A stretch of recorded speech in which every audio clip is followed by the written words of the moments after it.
ઓ મારે તમારી સાથે એક વાત કરવાની હતી. હા બોલ ને બેટા. આ ભાભી છે ને તે બહુ નડિયા કરે છે. રોજ સવારમાં ઉઠીને કચ કચ કચ કચ કરે છે. તને તો ખબર છે ને કે એ ગામડાની છે, અભણ છે. એને આ શહેરની લાઈફસ્ટાઈલ છે કંઈ ખબર ન પડે. પણ પપ્પા રોજનું થયું, રોજ સવારે ઉઠીને જ્યારે મારે જોબ ઉપર જવાનું હોય ને ત્યારનું એમનું ચાલુ થઈ જાય હું જોબ ઉપર જાઉં.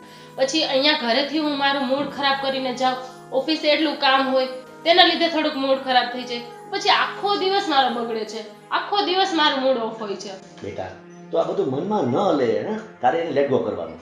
જો સાંભળ, આ બધી બાબત છે ને આ કાયમીની વાત છે. હું રમેશ સાથે આની વાત કરી દઈશ, તું ચિંતા નહીં કરતી. તારે જોબનું મોડું થાય છે ને. ઠીક છે પપ્પા, કાંઈ વાંધો નહીં. અને બીજી એક વાત કરવાની હતી હા બોલ. કે મારે થોડા કેસ જોતા હતા. કેસ કેટલા જોઈએ છે? 5,000 જેવું. બેટા 5,000 તો મારી પાસે નહીં હોય.